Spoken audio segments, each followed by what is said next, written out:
Hello and welcome to today's lesson where we're looking at Monroe's motivated sequence and how to use Monroe's motivated sequence to create a really persuasive speech or presentation. Now, have you ever noticed that some people seem naturally able to give a great presentation? It can sometimes seem as though these people such as Steve Jobs or Martin Luther King, have an innate ability to orate and sell their ideas. Maybe you've experienced a great speaker in action for yourself during your own career and been stirred into action. Now, there's numerous reasons why you might want to improve your public speaking persuasion skills. Perhaps you're the leader of an organization and you need to rally your team around your strategic vision. Maybe you're a middle manager trying to motivate your team to achieve an objective. Or perhaps you're a team leader trying to convince your team to hit some kind of deadline. If any of those scenarios are familiar to you, then having a process you can go through to construct a persuasive argument is going to be useful to you. Now, when people first begin learning about organizing a presentation or a speech, they'll very often come across the tell them what you told them technique, which was first articulated by Aristotle. And in this technique, there's 3 steps. So basically, you tell them what you're going to tell them, then you tell them, and finally, you tell them what you just told them. Now, in your organization, you may have come across this presentation technique hundreds of times. So it begins where you outline what's going to be covered in the presentation, then you move on to the main detailed body of the presentation, and then finally, you summarize the key points and make a recommendation. Now, it's a good technique because it's so easy to remember, but it's not exactly useful for motivating people into action. And that's where Monroe's motivated sequence comes in. So the best way to understand the basis for Monroe's motivated sequence is to understand what's wrong with the tell them what you told them technique. And it's really missing a couple of things, and those are the audience and suspense. So by the audience, what I mean is the audience are interested in their favorite topic, and it's not the contents of your presentation. Basically, they are only interested in themselves. So by building your presentation using the tell them what you told them technique, you're constructing your presentation around your content rather than your audience and what is of interest to them. So it's no real wonder if you're looking at your audience and they're starting to look glassy-eyed. So by suspense, what I mean is it's very difficult to keep people's attention when you're methodically plowing through facts and figures, especially in a kind of a corporate environment. So the reason for that should be pretty obvious, because it's because there's no suspense. There's no promise of a revelation. So there's no real reason for them to keep listening. So is it any wonder why people are secretly checking their email? So Monroe's motivated sequence is a process for structuring a presentation or speech that addresses both of these issues. So let's take a look at it now. The diagram on the side of this slide shows the 5 steps to Monroe's motivated sequence. Now, the sequence derives its name from the fact that it motivates and inspires your audience to care about what you're speaking about. So let's go through each of the steps in turn to see what they mean. So the first step is attention. And in this step, the aim is to get the attention of your audience using some kind of attention grabber. Now, there's a number of attention grabbers you might choose to use. You could tell a dramatic story, you could ask a question, you could make a shocking statement, or you could find and then use some shocking statistic. Now, in general, people have very short attention spans. So once you have their attention, you need to move on quickly. But that's not to say this attention step completely replaces the introduction to your presentation. Instead, it kind of needs to be wrapped into your introduction, You still need to tell them who you are and why you're speaking to them and state what your presentation is about. and let your audience know what to expect. So step 2 is the need step. In this step, you need to convince your audience that there is a problem. So in step 1, you captured the audience's attention. Now you need to maintain it. So here we want to state the problem clearly and back this up by creating a real sense of urgency. So the kind of points you want to cover here are you want to back up any statements you make using statistics or some other kind of proof. You really want to talk about the consequences of keeping things as they are and not changing. But most importantly, to really move people to action, you want to show how the problem directly impacts your audience. So does the problem impact their health, their happiness, their job security, the future prospects of the organization you work for? So you really need to appeal to people's sense of fear or greed. So essentially what we're doing in this step is we're painting a picture to really get the audience to understand and to feel the need for change. So by the end of this step, your audience should be primed and eager to hear about how you're going to solve the problem. So step 3 is satisfaction. So now you've created this desire and urgency. You want to solve the problem. So it's time to deliver the meat of your presentation and propose your solution.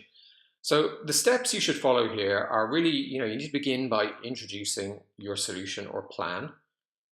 You obviously want this to be complete, but at the same time you want it to be concise to avoid going into too much detail. Remember, you've worked really hard to get people to this point of your presentation and stay interested, so you don't want to lose them now. If it is going to take a significant amount of time to explain the plan, summarize your information from time to time at logical points as you work your way through it. Try to bring your solution to life using real life stories, and preempt objections by laying out your counter arguments to what you think will be likely objections from your audience. Ultimately, all you're trying to do in this step is leave your audience with a clear understanding of your plan. So step 4 is visualization, and in this step, now that your audience understands your solution, we need to intensify their desire for it, and we do this by showing how it will make their lives better. Now, there's 3 techniques you can use for visualizing the future. There's a positive method, negative method, and a contrast method. So in the positive method, you describe how the world will look if your plan is adopted. So with this method, you're saying, look how great the world will be in the future if we implement the plan. The negative method is obviously the opposite, where you describe how bad the world is going to look and the consequences for your organization or for the people in the presentation if we don't implement the plan. And the contrast method is kind of a combination of both the positive and negative methods. So you begin by describing the negative picture, and then you introduce the positive picture by describing and visualizing as eloquently as you can what the world will look like if your plan was implemented. Now, it's worth remembering that although you want to be as vivid as possible, you've got to remember that your visualization of the future also needs to be realistic. If it's not realistic, then there's a big risk you're going to lose your audience. So our final step is action. And what you're trying to do is conclude your speech by giving a final rousing appeal that encourages your audience to take action and take that action right now. So those are all the steps of Monroe's motivated sequence, but let's look at a pretty simple example just to bring it all to life. So in this example, we're going to consider a middle manager trying to give a rousing speech to get their team to deliver a pretty important project on time. So step 1, attention. So in the first step, the speaker opens with some kind of shocking fact that the project is likely to fail. So here they say, did you know that 68% of all IT projects fail? I know we haven't started working on it yet, but even so, that means that right now we have less than a 1 in 2 chance of delivering this project on time. So now that they've kind of grabbed people's attention, the next step is to make it personal by elaborating on how a late project is going to impact the lives of the team. So here they might say, we cannot afford for this project to be late. And right now we have a 1 in 2 chance of being late. So that means that inevitably we'll all have to work late nights towards the end of this project. We'll probably have to work weekends too. And as if that isn't bad enough, none of us will get a bonus either. Now, I don't say this to scare you, but that's the harsh reality of how projects typically go. So you can see what's happening. We're building kind of a connection that both we and our audience have a common problem we want to solve.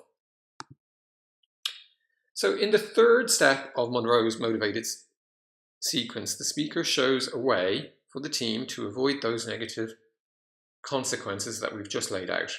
So what I'd like to propose is, rather than waiting until we're 6 months down the road and the only chance we have to rectify the situation is to work long hours and weekends, I'd like to propose that we get creative right now to stop that happening.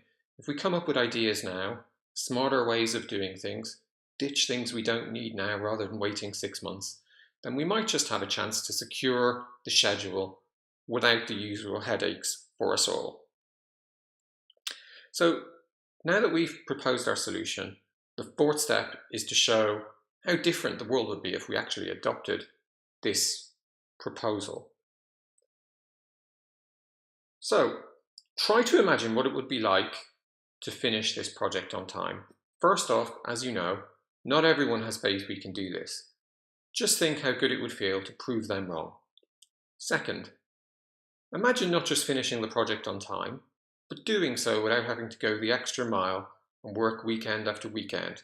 Just picture in your head right now how you'd spend those weekends. Maybe you'll spend it with family or have a barbecue, or even use it to keep in shape. Whatever you do, it's got to be better than being cooped up in here for weekends at a time. So now we're on to the final step, and in this final step, the speaker simply tells them what they need to do right now to start taking the course of action that's being proposed. So what I'd like everyone to do right now is to go back to their desks and start coming up with ideas, however crazy, to shorten how long it takes to deliver this project. Send them direct to me by email, and we'll meet tomorrow as a team and discuss them as a group. Now, this is obviously a pretty contrived example, but hopefully it gives you, some good ideas as to how you could use Monroe's motivated sequence to structure your own presentations and speeches. Now, up to this point, we've described Monroe's motivated sequence as Monroe himself laid it out. But some people find it much easier to use the terminology that you can see in this diagram. It's a little bit more modern, I think, than the terminology Monroe used. So here you have a hook, you present the problem and make it personal. Then you show your solution, explain what the future looks like, and finally there's a call to action. So, in summary, whether you're a natural presenter or you're new to Monroe's motivated sequence, it can really help you structure your presentation so you increase the likelihood of stirring your audience into action. It can take a bit of time to master the sequence, but once you've tried it a couple of times, your confidence will increase, and so too will the power of your speeches. So just as a quick recap, the 5 steps are: grab the attention of your audience, establish the problem in their minds and make it personal, present your solution, visualize a future with or without your solution, and provide a call to action to let your audience know exactly what to do next. It's a sequence that's been around since the 1930s, and it's sure to still be in use a long time from now. I hope you enjoy using it. Thank you.